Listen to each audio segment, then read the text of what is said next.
All right, well, we will go ahead and get started right on time. Thank you guys for joining us today. So, on behalf of Promo Republic and the CMO Peer Talks, we are here to talk what I call crossing the franchisees. We're going to talk about local area marketing, what's coming up in 2025. We've got some great people.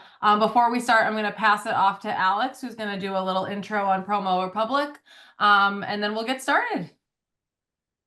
Maddie, thank you so much. Serge, do we have some slides beyond this one? Nope, we're just going to roll with this one. Perfect. Let's freestyle. Let's go with the flow. Quick introduction. So many new faces, some familiar faces. Thank you so much for allocating time to connect with us today. My name is Alex Harbinyoff. I'm the Director of Digital Enablement at Promo Republic, closely working with all of our franchise partners to really help them conquer the journey from the top of the funnel to the bottom of funnel and ultimately help their franchisees conquer more revenue locally. Promo Republic is not a digital marketing agency. We're actually a marketing platform that helps you streamline your social media marketing, reputation management, and amplify your local search to ensure whenever somebody's searching for a buying intent that you can fulfill, you're ranking on the top pages. Thank you so much. No problem. And yeah, Alex, thanks again for having me. Dari and I go back quite a few years when we started discussing how Promo Republic wanted to enter the franchise space. And I think it's really great how you guys have shaped your product. And obviously, I've used it in my own franchises, and I've got a lot of other brands using you guys and can confirm you're the real deal. But before we get started, I think it's really cool what we're doing on this webinar. I'm actually going to pass it over and introduce Greg Nathan. Now, he will be able to discuss everything that he's doing, but the nuts and bolts of it is it doesn't really matter what we're going to talk about in terms of marketing tactics and what's around the bend. If you can't get franchisees to trust you, to spend money, to talk to one another, how do you increase adoption? How do you make sure compliance is there? And it really all comes with that franchise relations and that communication. So Greg is going to take us through a kind of a quick toolkit, some tips and tricks on how to do that.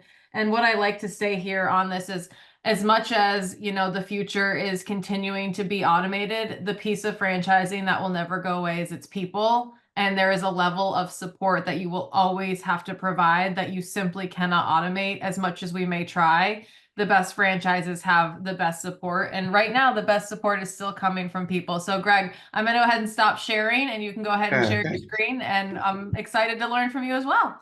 Great. Thank you. Look, I actually used to be the head of marketing with a franchise network, but that was a long time ago. For the past 35 years, I have specialized in the psychology of franchising, and we particularly focus on the drivers of satisfaction and success for both the franchisee and the franchisor. A couple of weeks ago, I was showing Daria and Max some of our latest research, and they thought some of this could be helpful for improving franchisee engagement. So thanks again for allowing me to share some of this.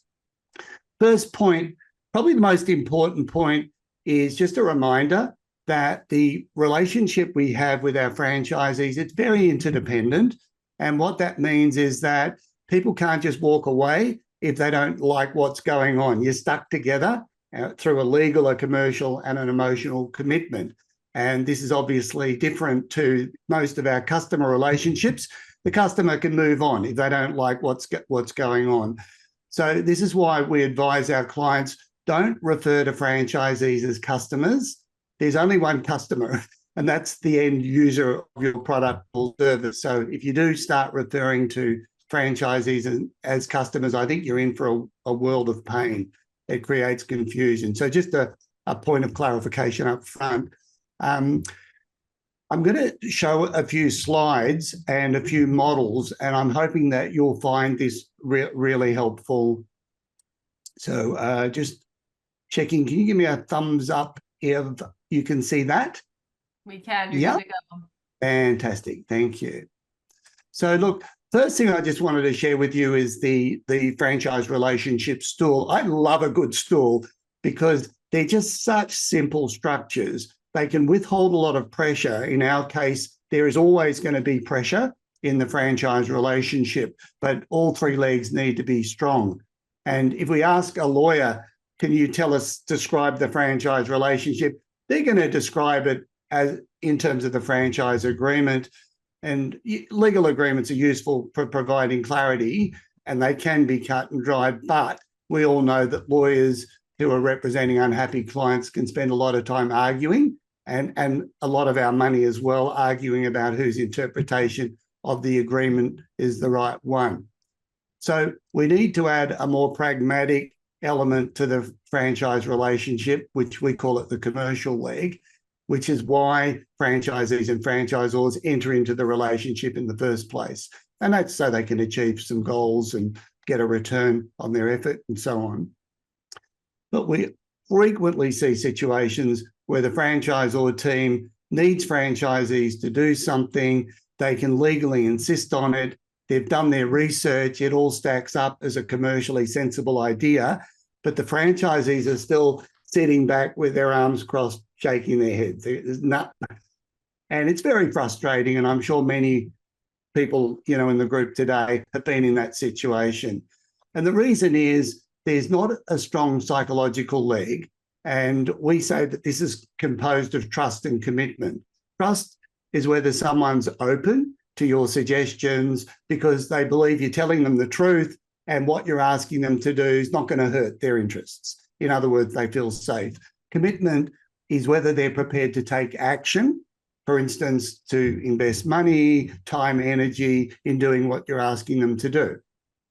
So a lot of our work involved coaching franchisor teams, including marketing teams, in how do we build a culture of trust and commitment so we can get things done and we're not having people second guessing us or we're not having to justify ourselves all the time.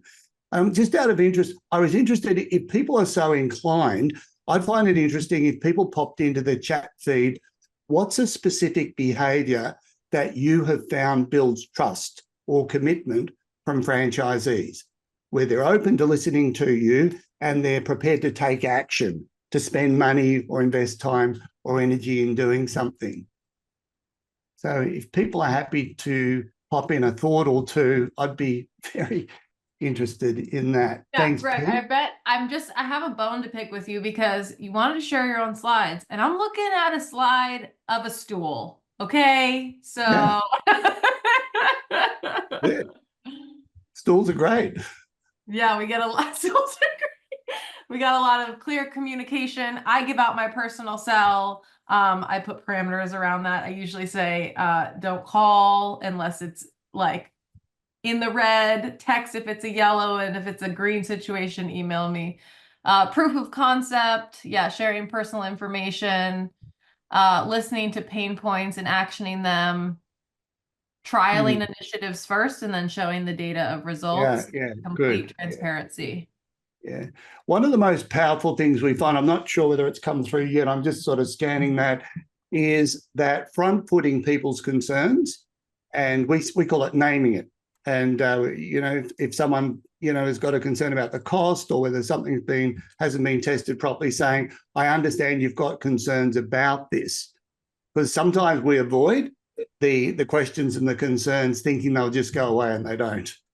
But by leaning into like it. One of those situations, Greg, where franchisors think it's better to not have franchise communication groups like Facebook chats because they think that it is going to encourage them to put negative stuff and get them all riled up. When in reality, they're going to talk no matter what. Doing it anyway. That's right. Yeah, they're going to give them that ability to communicate.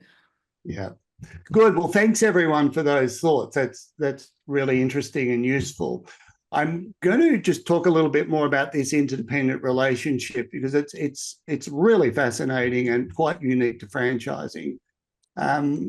This is a curve, the curve of disenchantment, if you like. I developed this curve back in 1992. It was a theoretical model that explained the interdependent nature of the franchise relationship. And you'll see it starts on the left where people are generally happy. Then it moves into disappointment and frustration, often due to unmet expectations. And finally, if we do have some straight talking and sometimes a bit of compromise, the relationship ends up about halfway from when it was at its happiest or its unhappiest. And if you're married or have been married, you probably recognize the curve because marriage is classic as an interdependent relationship. where it's not easy to just walk away when you get frustrated. Now, here's findings from our latest study of franchisee satisfaction. So this is based on 26,000 franchisee surveys, and you'll see the orange trend line absolutely validates the model. The curve, typically we break it into 6 stages, which is why we call it the franchise E factor for obvious reasons. And look, we could discuss the intricacies of the curve today, but today I just wanted to remind you that when some of your franchisees are disengaging or resisting your initiatives, there's often other forces at play. They might be moving through that egocentric me stage, where they're going to attribute all the good things to their own hard work and all the bad things to you, or the independent free stage, where they're wanting to push back or disengage and go off and do their own thing. And those who have read my books or heard me speak will have seen this chart before. Just incidentally, our research is consistently showing that around 21% of your franchisees are going to be in the me or the free stage at any one time. And if you are engaging with them and having those conversations, they'll move on and a fresh batch will move through that. I don't want to sound egotistical, but Glenn Walford did an excellent interview on this with me the other day that's worth a look.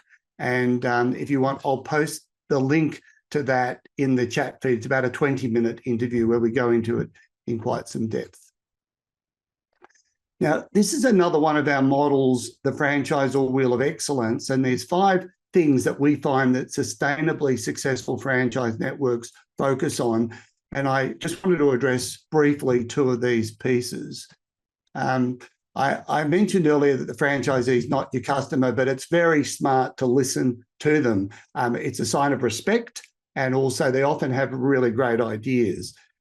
So we developed a survey for listening to franchisee feedback based on what we call it the ACE mindset. And this is the extent to which franchisees are going to advocate or promote your franchise to others, sort of like an NPS, commit to stay in the network and reinvest in their business, and engage in your brand and support your strategies. And I'm showing you this because franchisees with the ACE mindset are going to engage more proactively with your marketing programs as well. And here's 7 reasons. This is in order of importance why 45% of franchisees through the surveys said that they were promoters for the franchise network. And you'll see the themes. A lot of these do involve, a strong brand, a competitive advantage. That last reason about ongoing innovation and adapting to market changes was also important and very relevant to what I'm about to say. So it's worth cultivating the ACE mindset for the reasons that I mentioned earlier. And we've found through our research, there's 6 dimensions that drive this. And I'm going to show you now some specific questions that correlate very strongly with whether a franchisee is going to have this ACE mindset. Now, 0.71 correlation is extremely high in this sort of research. And what it's showing is that franchisees who feel optimistic about their future in the business are far more likely to recommend the business to others and engage in your marketing initiatives and so on. So really important question. Now, if a franchisee tells us they're not feeling optimistic, they're feeling pessimistic, we circle back and ask them to elaborate. And there were 4 reasons that are consistently emerging. And I suggest you pay attention to these because optimistic franchisees drive higher revenues, they deliver better customer service, and they're easier to work with. And the most significant concern, which is a growing trend these days, is margin compression, driven by higher costs, sluggish sales. The second driver of pessimism is a lack of confidence in the business model. And again, we're seeing, unfortunately, this is growing because as the world is changing, franchisees are asking questions about, is the network's marketing still relevant for what's happening in my market? Poor execution of change also came up a lot, where a great idea may have been poorly implemented.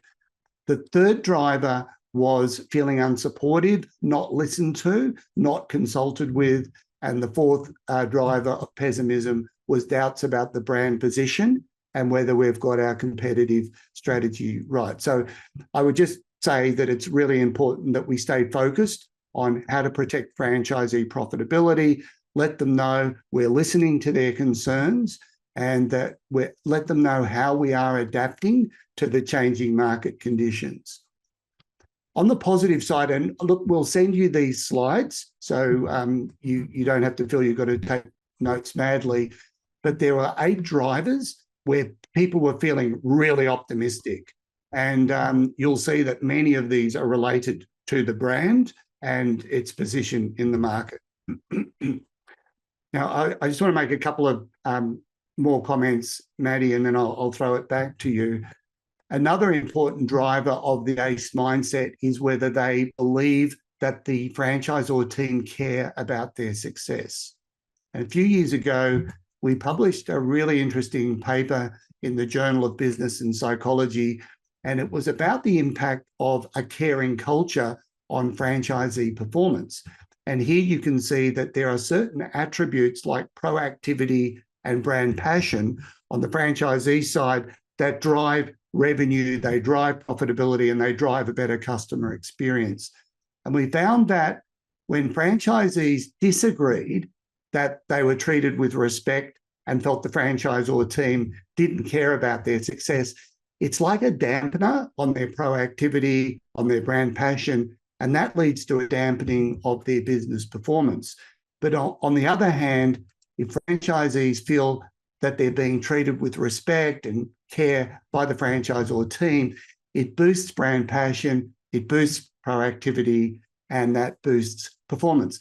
So the point is that the attitudes and the behaviors of the franchisor team, including the marketing teams, definitely impact on a franchisee's motivation and on their performance in areas that we all care a lot about, which is, revenue and delivery of the customer experience. And I'll just finish with a comment, just coming back to our Wheel of Excellence. I've just analysed this data yesterday, so it's very fresh. A piece of the wheel, we call it mentoring franchisees for performance. And it's anything that increases franchisee motivation or franchisee behaviours that are going to drive a better customer experience and a more profitable business. Now, the field consultants are probably the most important deliverer of support to franchisees. They're the people who are out in the field day in, day out, working in the businesses. And one of the important areas that field consultants need to be across is how to support franchisees with local area marketing. And we do a lot of training with field consultants. And as part of the training, we assess their competence in 8 specific areas. And one of those areas is how competent are they in helping and supporting franchisees with local area marketing. And I'll just show you the results, very interesting. So this is 620 field managers from 93 different brands. And you will see that their competence in coaching and supporting franchisees on local area marketing is the second lowest, next to facilitating group meetings. So I can see a huge opportunity here where marketing departments are working more closely with the operations teams to educate the field consultants in particular about how do we support and execute local area marketing programs. So there's a lot more I could talk about, but I'll leave it there at the moment. So thanks for that opportunity. Awesome. Thanks, Greg. And yeah, I know a lot of you are probably like, oh, I thought I was going to talk about marketing, but at the end of the day, if you kind of look at the slides and holistically about what Greg was saying, can you go back to your system and say, oh, I do all of that well? Probably not, right? It's an evolution there. And we're going to go ahead and kick it off. Let me reshare my screen. All right, so I realize that a lot of you probably don't know who I am, so I'll just do a quick introduction. So my name is Madeline Zook. I'm the CMO over at Rolling Suds. It's a power washing franchise. I'm actually a 5X franchisor. I'm a franchisee of 4 different brands. We've got about 50 units over in the Philadelphia area. And I'm also owner of 3 different supplier companies. So whole life is in franchising. primarily in the home services market. So I'm super excited to introduce to you Joel, the CMO over at Jim's Group. Now, Joel, I'm instead of just like reading your bio, I'm going to let you introduce yourself. Basically, you can see the stats here. He knows what he's doing, and I'm excited to chat with him about all things franchise marketing. Yeah, thanks. Now, I've been at the Jim's Group for around 13 years now in a variety of roles, but we're technically Australia's largest franchise by unit. We've actually got 5,500 franchisees now, and we've grown by around 2,000 franchisees over the last probably 5 to 6 years, and large parts being due to the video and social media work we do. I actually focus a lot on franchise recruitment, so anyone from Australia probably seen some of our stuff somewhere. So I focus a large part on that, and obviously now we're focusing on this talk today a bit more about local area marketing, what we allow our franchisees to do, which is quite innovative, I think. So I'm looking forward to sharing that. Cool. Thanks so much. So yeah, we'll go ahead and get started. So their agenda is, what's new and what's always been there in localized marketing, how to keep up with everything, how to choose the right trends, choose the right suppliers, and of course, lesson learned in 2024 as we go into 2025. So Joel, we can go ahead and chat, what's new and what's always been there. I can say from my side of things, we're really starting to go back to the basics. And for those listening, this seems like very obvious information, but go ahead and get your pens ready, because I actually just said this at Springboard, our conference here, and it was kind of like, oh, that makes sense. So really making sure that we're holding every piece of our local sales and marketing funnel accountable. So for instance, if we're not getting enough impressions, it's a budget problem. We're not putting enough money behind it. If we're not getting enough impressions to clicks, it's a creative problem. Okay, people are not enticed enough to click on your advertisement or whatever it may be. If it's clicks to leads, it's a conversion problem, something with your conversion page, your form, where are you sending them? If it's leads to qualified leads, it's a platform problem. Where are you looking for your audience? For instance, you might be getting a lot of leads from TikTok, but if you're advertising power washing, that's probably not where your target audience is shopping, right? And if it's qualified leads to sales, then it's a sales problem. So it seems very, very simple, but it's very important to analyze each piece of your funnel, especially when it goes into local marketing, because I think a lot of the times the franchisors lean on local marketing, quite frankly, as a scapegoat. If the digital is not working, we say, go hang more door hangers, go put more yard signs out, go be the mayor of our community or your community. But at the end of the day, they signed on having us tell them that they don't have to be marketers. And then we're telling them, go be marketers. So Joel, what are you seeing on your end, and how are you coaching your franchisees on, ensuring success there? It all starts from our training process. So every 3 weeks, we have anywhere from 90 to 120 new franchisees who stay on site, pretty much live with us for 3 days. And that's what we try and communicate to them up front and say, look, the gym's leads, there is plenty of leads in the gym's group. We'll probably have around 300,000 unserviced leads this year. But we'll say, to get you half the way, you've still got to come and meet us halfway. And we have whole sessions about local area marketing, doing all the stuff in person. I actually teach the social media and AI session in training now, where we talk about using Facebook groups, doing video content, short form video content, how to respond to people online, these sorts of things to complement the in-person activities. So right from the get-go up front, and then post our training experience, we have regular check-ins with them as well. And if franchisees are struggling with stuff, we've actually got playlists where I do a lot of interviews with franchisees on this Jim's podcast here, and they provide a lot of advice. And what we do is we clip up these little bits of advice, and they all make different topics. And then if someone emails Jim, our CEO, short of work or not making the money, we give them these YouTube playlists to make sure they do these things as well. So we try and be upfront from the start.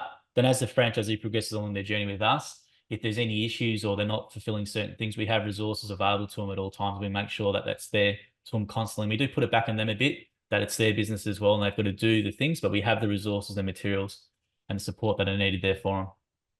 So my biggest question here is, obviously you've got thousands of franchisees, you've got the process automated. One, how are you ensuring compliance? Because if we're telling them to all go do this in their local marketing and do what I'm telling you, what I always like to say is, the franchisee has one set of parents, right? The franchisor, in your case, had triplets like 1,000 times. So how are you making sure that you're holding them accountable for that compliance piece and the spend piece? Yeah, well, franchisee says they're short of work. We got to look at what they're doing as well. So are they doing all the basics right? And if they're not, we'll put it back on them a bit as well. We have a thing. Look, we have a very unique system called the Pay for Work Guarantee in Australia for our franchisees. So basically, if they don't make a certain level of income every month, they can do local area marketing activities and we'll top them up to that as well. And we'll make sure that they're doing that, which helps them going. And look, our system's pretty. If they follow the system to a T, they pretty much won't fail. But we make sure that we're constantly in contact with them. So when they start weekly proactive phone calls, everything's documented and stuff like that. And if the franchisor's not doing their job, we will find out eventually. And our CEO sort of jumps in there as well. In regards to compliance from an online space, it can be very difficult because we're such a big organization and franchisees can pretty much post what they like. We don't have overly too much oversight of it, but mostly franchisees, if they see something that's not right online, they'll take a screenshot or something and send it to us as well. But that's generally how we do it. And obviously, I guess this kind of leads us right into the next slide is like, how do you keep up with the digital marketing, especially for something at your scale where you've automated it, you kind of have, as close to a pulse as you can get on what's going on. But, if Google decides to change something or, the economy changes on a dime, how are you guys making sure that one, what's going on, and two, you're innovating and adapting at a scalable manner? Spend a lot of time online, like everyone here. I read a lot. I spend a lot of time in social platforms. You've got to be a T-shaped marketer, right? So you've got to be across a lot of areas: email marketing, SEO, whatever. So you got your relevant newsletters that you're subscribed to. I use a thing called Feedly as well, which is an AI curation tool, and it'll curate me all the digital marketing topics I need to know and summarize that for me every day. And then basically, I have a lot of feedback from franchisees. We actually. It doesn't relate directly to this, but we're very unique in what we do at gyms. We allow franchisees to have direct access and control over their social media profile. And we have some franchisees who have got some massive followings on social media. So they're a really good example for us on what we should do. And in regards to the trends to adopt, well, for us, it's about what can our franchisees do that's going to generate them work, all right? And a big one for us in 2024, it's been the last couple of years, has been Facebook groups, right? So Facebook groups are pretty big for referrals and for work lead generation over here for local businesses. And in the past, a lot of franchisors were like, oh no, we can't let them advertise in groups because of territory and we don't get a lead fee and all that sort of stuff. But it's never been easier for a local business owner, to start a Facebook page now, start posting in these looks and generating work for themselves all the time. So we've had to have a bit of a back and forth with our franchisors about that, but we allow franchisees to post in local Facebook groups now and generate work from that. And that's great because it generates them direct work and we want them to be busy. And, we've got some franchisees now that are generating 40 to 50% of their work and their leads directly from local Facebook groups, whereas in the past that wasn't the case. So we just want our franchisees to be busy. And, Facebook groups has been a really big one for our franchisees that we've allowed them to adopt. And also being allowed to create video content on their own without any approvals or anything like that they can promote. And, our division and our brands really benefit from that. We've got 2 franchisees in pool care. One guy's got 250,000 followers on TikTok and another guy with 140,000 followers on TikTok. And the other reason why they built it to that size is because they've been allowed to have the freedom and the creativity to do that without someone from head office saying, oh, is that on brand, or that's not following the brand guidelines or anything like that. So we're pretty relaxed in that thing. And the reason why we're relaxed is because the positive of that is that our franchisees can get this massive amount of awareness and stuff without head office butting in, trying to control everything. And the negative side of it sometimes can be, look, if a franchisee builds a big profile, the fear is always, oh, they might go, why do I need gyms anymore, and leave. But we found that's actually not the case. So the franchisees with the biggest followings in Gyms Group on their profiles stay with us. I don't think one's left in the last 5 years. So it's been a really good thing for us. But yeah, allowing franchisees, where's work lead generation going? Besides Google, like Google, we always will have in place. We'll always have good SEO and our good PPC and all that sort of stuff in place. That's what they pay us for. We'll take care of that. What else from an online environment can they do to generate more work for themselves? Are we happy with them doing it? And we'll let them do it. So my question for you is, obviously I agree, Facebook groups are a big thing here as well, but they're also extremely manual, right? You have to go in and you have to do it. So how are you coaching to that? Because oftentimes, right now there isn't any good software that can go in and, kind of strip them, pull the keywords. Maybe there are, it's technically not allowed by Facebook. So how are you coaching so that they're not necessarily doing that every day, or how do they outsource that to a manager to make sure, one, it's getting done, but two, it really isn't automated, and you want to make sure that they're not spending too much of their ownership time in these Facebook groups. Yeah, no, it's a good point. Look, the Facebook group stuff, when they're first starting, they mainly use it when they're first starting the business. So it'd be a concern for us if they need it after a year or 2 years to keep going into Facebook groups to get to business. You know, that indicate to us there's something wrong.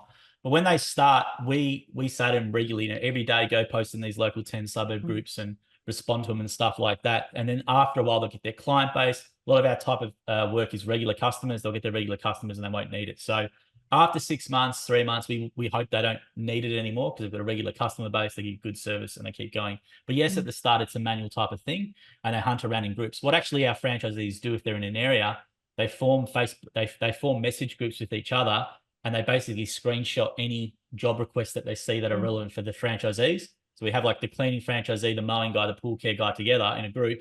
And anytime they see a group thing, they screenshot it and they put it in there and say, oh, this one would be good for you. Or they recommend them and they refer them. So they've got their own little referral network set up based on these groups as well. From a video content point of view, we try and reduce the barrier as much as possible. So we've actually got an offer to all of our franchisees in the group. And believe it or not, a lot of them don't take it up, but we actually say, just film the raw footage, send it to us. And we have my offshore editors in the Philippines who do our short form content. We'll create the short form video for you with all the captions and all the effects and all that sort of stuff and get it back to you as well. So we even do that from a video content creation point of view because we want them creating more short form video because we find that for us, in terms of an awareness piece, for a lot of our brands, that's been really, really good for some of our divisions like the pool care division as well and our mowing division, which is really big. But, you know, that short form video stuff from our franchisees. And look, a lot of them, and the thing is, because we got so many volumes of people, like we got 5,500 franchisees, we only need a little bunch of people to do this at a really good level to commit to it. And it will help the whole division in a lot of ways. So we aim to try and get 1 or 2, I call them star franchisees or influencer franchisees, where they have more than 100,000 followers on a platform. And all that content that they create helps all the other franchisees in Australia. And we try and facilitate as much as possible. So there's a lot of training resources as well. We recommend they use tools like repurpose.io for distribution of content if they want to use multiple platforms and stuff like that. So there's a whole bunch of things we do. Yeah, and I would say, you know, to combat that on, you know, our side of whatever ocean it is, you know, we, in terms of a franchise, like I work with a lot of different systems, you know, combined, it might be similar to the size you're doing, but individually, they're very rare are they at your scale, right? And very rarely here do people have franchise platforms of that nature. And so the difference being is that, you know, I can't have my franchisee spending time and money doing short form videos on TikTok when in reality they may only have 300 followers, right? So it's a definitely a checks and balances. So I like what you said about like it's not going to be for everyone, but there are going to be some of those influencer franchisees, and those are the ones that you definitely want to support creatively so that they can help lift the rest of the brands up. There was a question earlier in the chat from R. Lopez. What's your local marketing spend percentage requirement if you have one? Typically, in the home services here, it can be recommended or required. We typically shoot for about 2,000 USD or 2,500 USD. You can do percentages. What we have found from the US the US side of things is that $2,000 at minimum is going to get you an impression share of about 4 or 5 in the home services space, which means on Google, you're showing up 4 or 5 out of every 10 searches, just based on competitive keywords. We don't really pull any of that. If that's your minimum budget, we're not pulling any of that over into social, because right now social, even if you're sending it to a landing page, it's not the outlet to hold accountable for those like pay-per leads. We really want that going to Google where we know it's going to convert the best. Now, I often coach that if your budget is beyond that, or you're not hitting your budget because search volume's not up, then we can look at the other channels such as Meta, CTV, etc.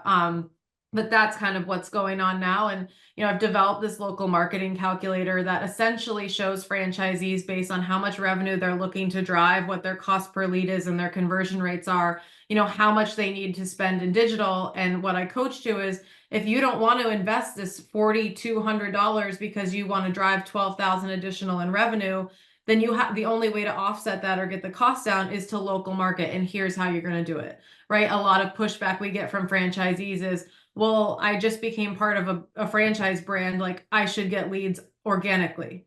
And that's just simply not going to happen. Now, if you're in a system such as Joel's and Jim's, you're going to get some spike from that brand and that just immense size and everyone doing their marketing together. But I would say in general, you have to continue to coach of it's local marketing and digital. And if it's or, there's still going to be an investment, whether it's time or money. There is no in between. So that's kind of what I've found is going on. And like I said, in digital marketing, we're always willing to try and trial things. Oftentimes our franchisees bring things to us.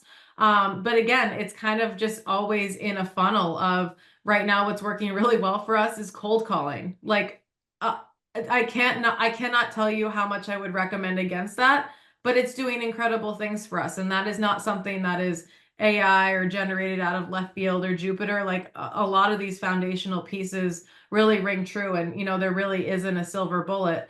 Joel, what would you say if someone comes up to you and asks you, what's the silver bullet in marketing? Like, how do I do it? How do I become just as big as Jim's?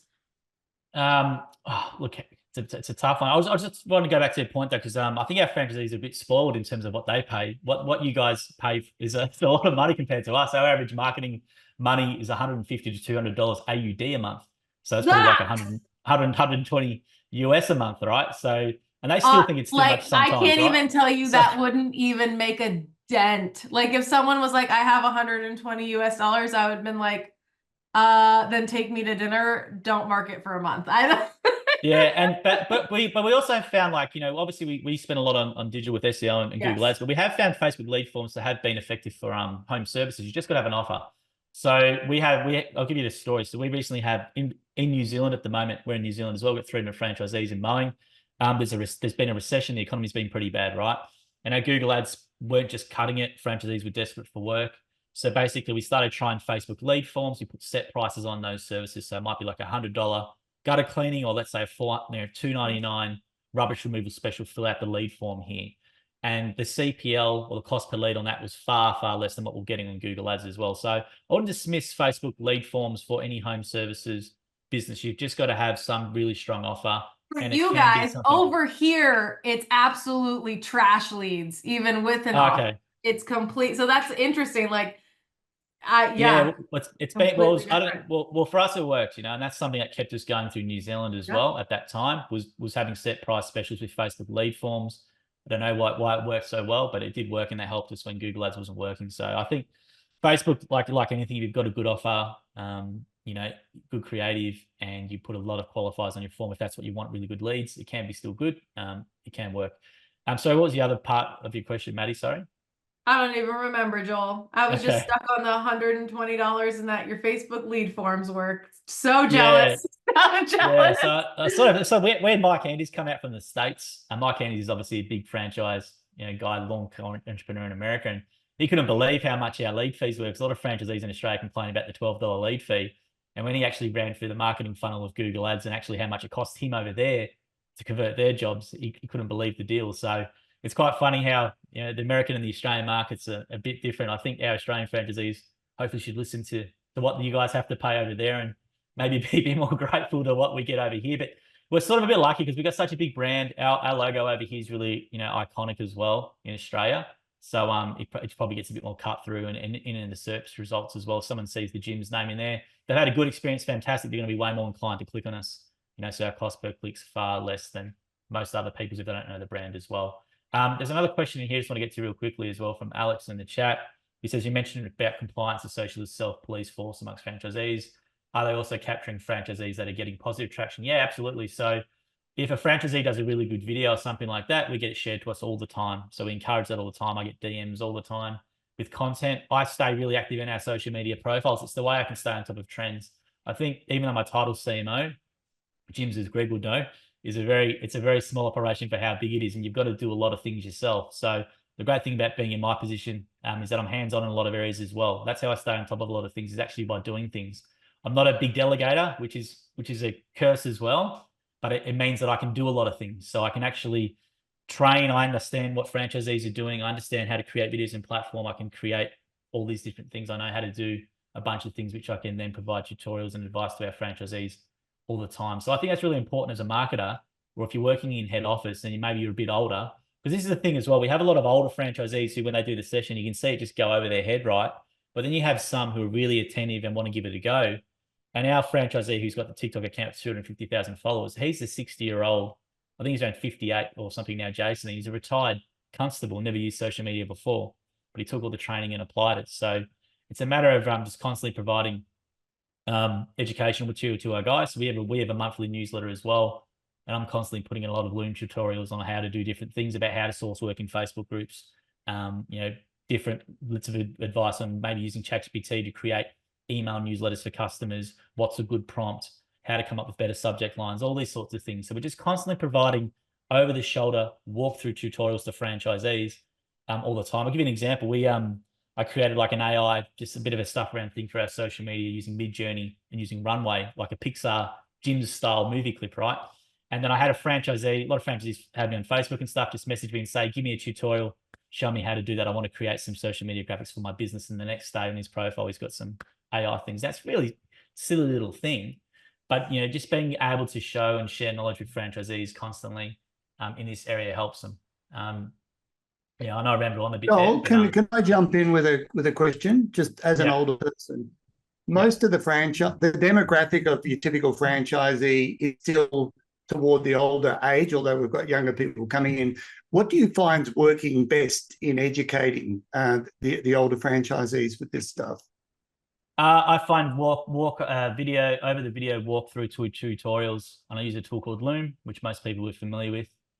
Using Loom a lot. Just walk through, talk really slowly for it. Show them literally how to do everything.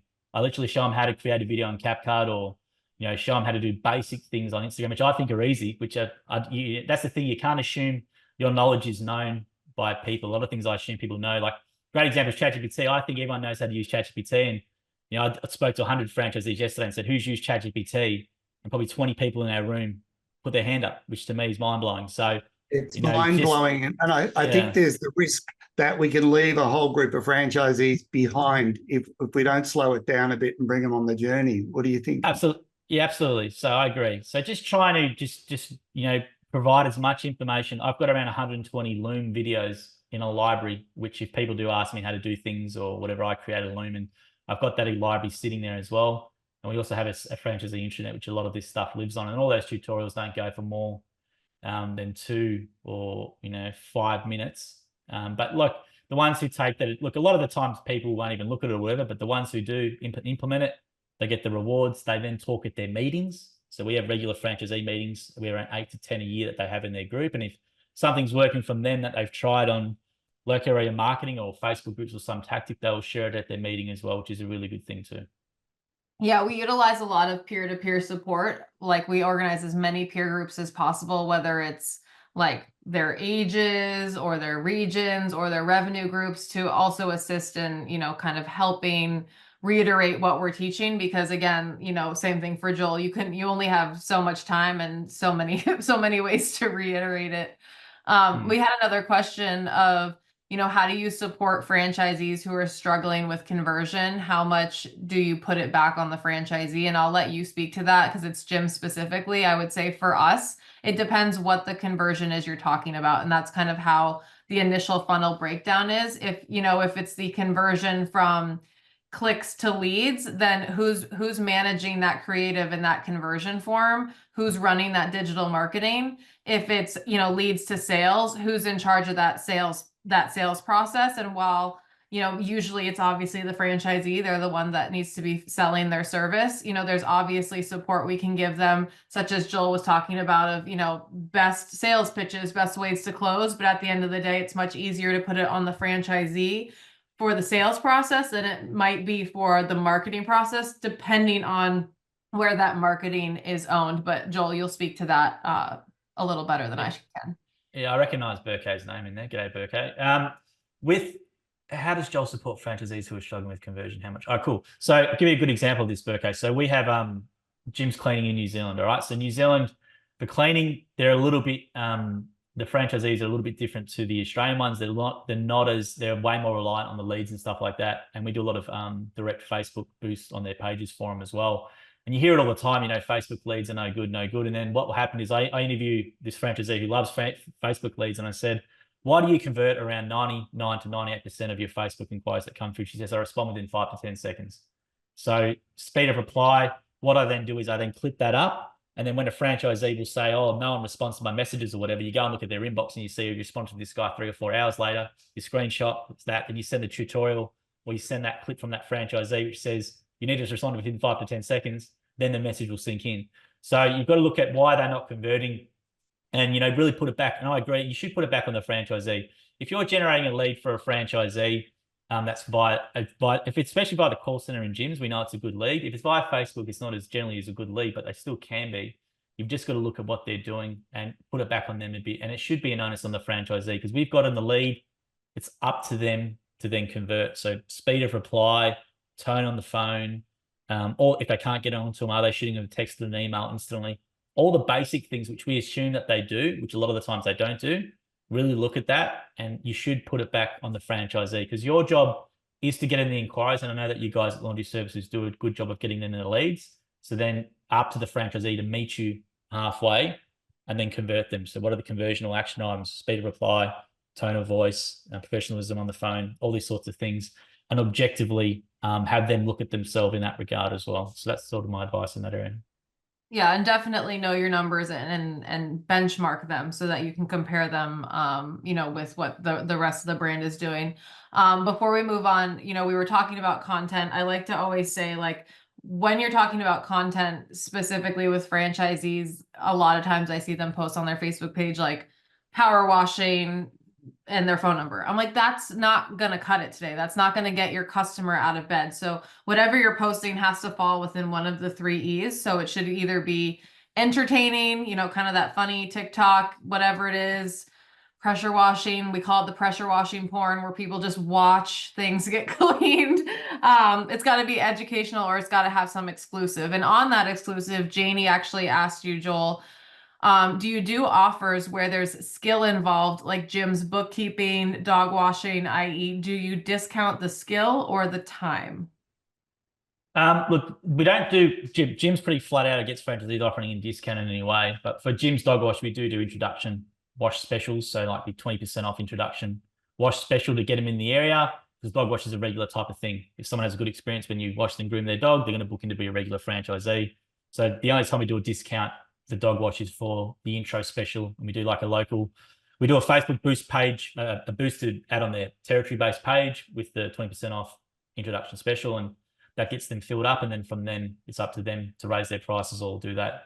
So that's what we tend to do it as well. But we try not to do anything from a price point unless it's really desperate. So the only time we've done the price sort of stuff is, as I said, was in the recession in New Zealand. We had to do something, and that was what we did just to get people going. But it's very rarely we do monetary discounts or anything like that.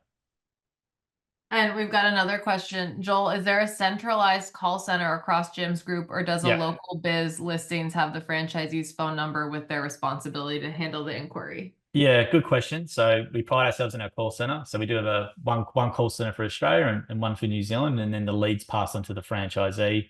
Then from then the franchisee, then that's their customer, then it's on to them to deal with them. So our call center team takes the lead initially and then takes all the details and distributes it for the franchisee to then deal with the customer directly.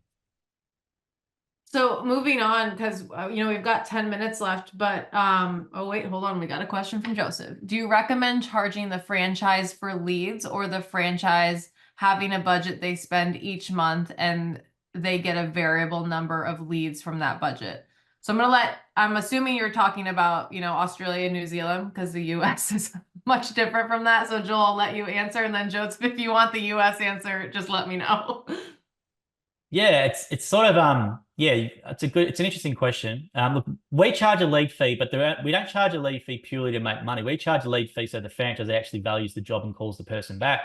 Before the introduction of lead fee for us, if a franchisee is busy, I don't need to call that person back. I've got plenty of work, right? And it's bad customer experience. So we have a lead fee more from a customer experience side of view. So that when the franchisee knows they're paying, let's say $45 or $12 for a lead, they're going to do what they can to convert the job and call that person back and treat them well. So that's more why we have lead fees in place.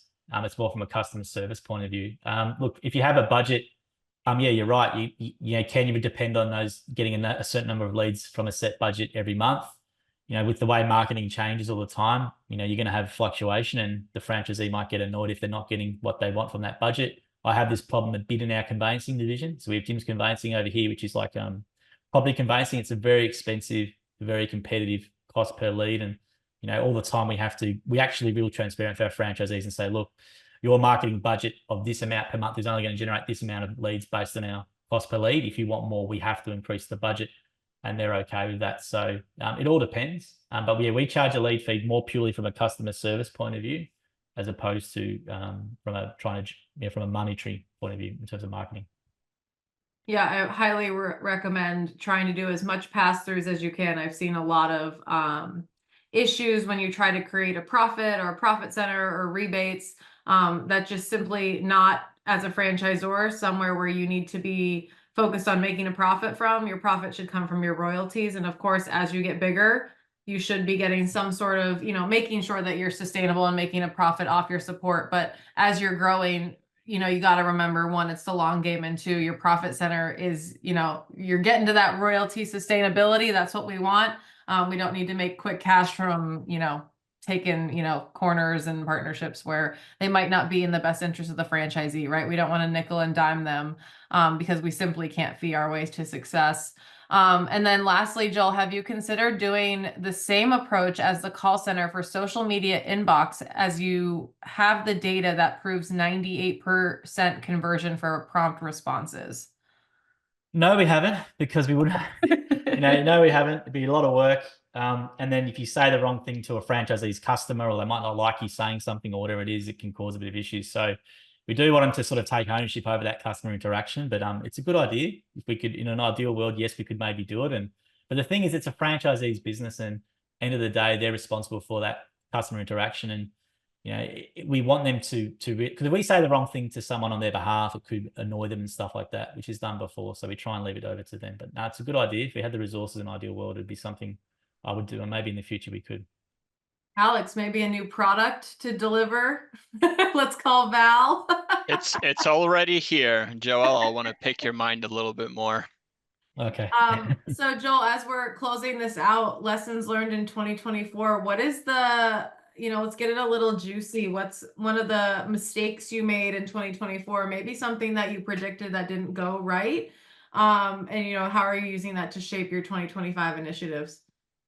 Oh, look, I think not allowing franchisees to use social media earlier was a mistake that not I made. I wanted it all the time, but our franchisors pushed back purely because they wanted the lead fee. If someone messages a franchisee via direct Facebook page or something, they don't get a lead fee. So they sort of resisted it a bit and sort of tried to pull the old, you know, it's not on brand, and you know, franchisees can't be trusted, which I'm the complete opposite. I think they can be trusted. So not really forcing my case earlier to show them that, look, you know, we've grown Jim's Group by such a large thing since 2019 because I've had trust. They've allowed me to do all the social media stuff that I do, but allowing them to have the same trust in their franchisees to do it. So we're a little bit behind the 8 ball in terms of that, but I think we'll catch up.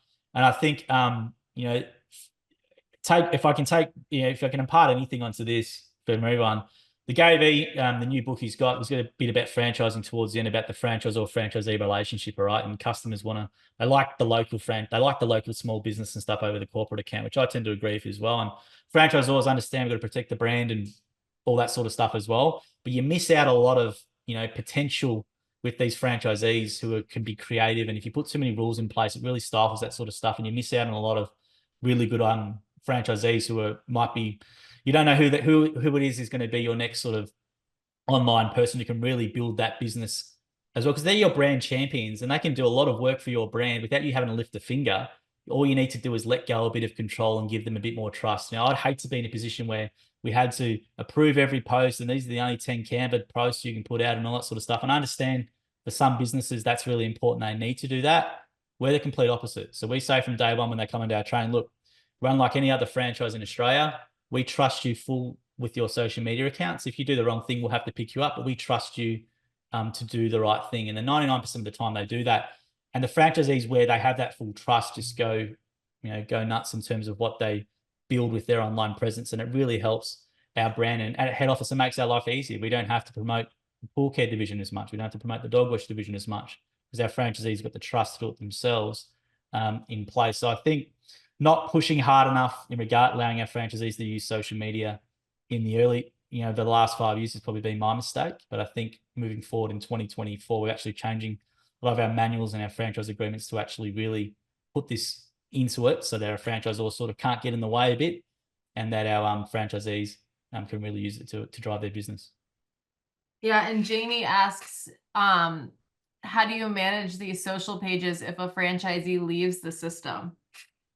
Yeah, great point. So if a franchisee leaves the system, it's sort of an interesting one. So it hasn't been too much of an issue because it's more of a newer thing. But like the way I look at it is, right, if a franchisee's got an Instagram account, like as a mowing franchisee, for example, right? So we've got a franchisee might have 99,000 followers as Jim's Mowing, where it is, Queensland.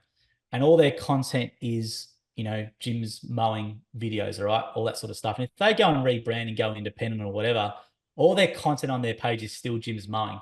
So it's still advertising us. So with the Facebook pages, we do, if they surrender their business, we do transfer ownership to them. So we do transfer ownership to them. We don't make them delete anything because, as I said, all their content's still advertising Jim's Mowing. Doesn't matter if it's under a different name.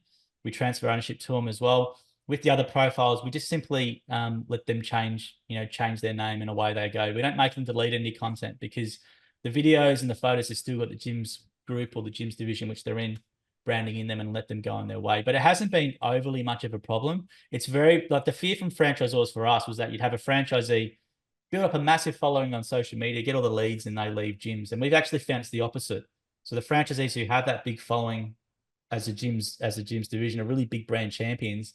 And I haven't had one with a significant social media presence over the last 5 years actually leave us. So it hasn't been overly too much of a problem.